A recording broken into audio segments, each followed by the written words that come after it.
When you have something terrible, like a diagnosis of a brain tumor, you want the best.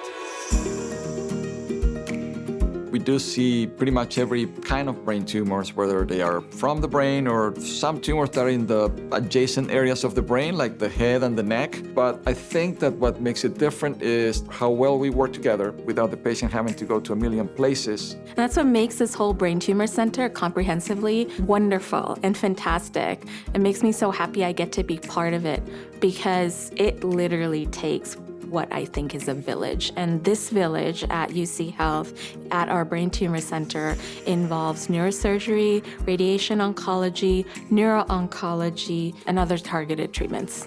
Many times patients come to us because we do offer treatments that nobody else in the region does. And we also have all the technology there is to treat brain tumors. And these days, we are able to draw exactly where we want the radiation to go and also steer it away from important organs to protect them from radiation. Brain tumors are challenging and they're very difficult to treat. And at UC Health, we are always looking for the newest clinical trials for the optimal patient outcomes. I think it's tough to beat the combination of coordination and expertise that we have here. Many brain tumors that we face today, we don't have a cure for. And when you look at other tumors, for instance, like metastatic melanoma, 10 years ago, patients didn't live a year on average. And now when you look today, approximately 50% of patients are living 5 years. So it really illustrates how with focused research, you can advance that standard of care.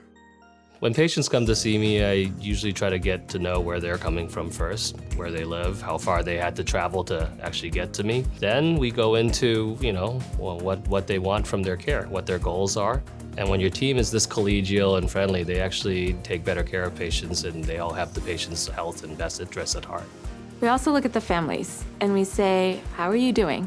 We consider them a care partner in this process. When they walk out of our door, they're the one who are actually carrying the burden. So they are just as important and need to be included in this process of how we care for our patients. I tell patients, you can ask the same question anytime you want. Your brain right now is doing the most work of everyone in this room. And in that space, we're in it together. When I think of what we do here, we try and be incredibly strategic, incredibly precise about our treatment strategies. We have a plan of action that's set up that's tailored to the individual patient.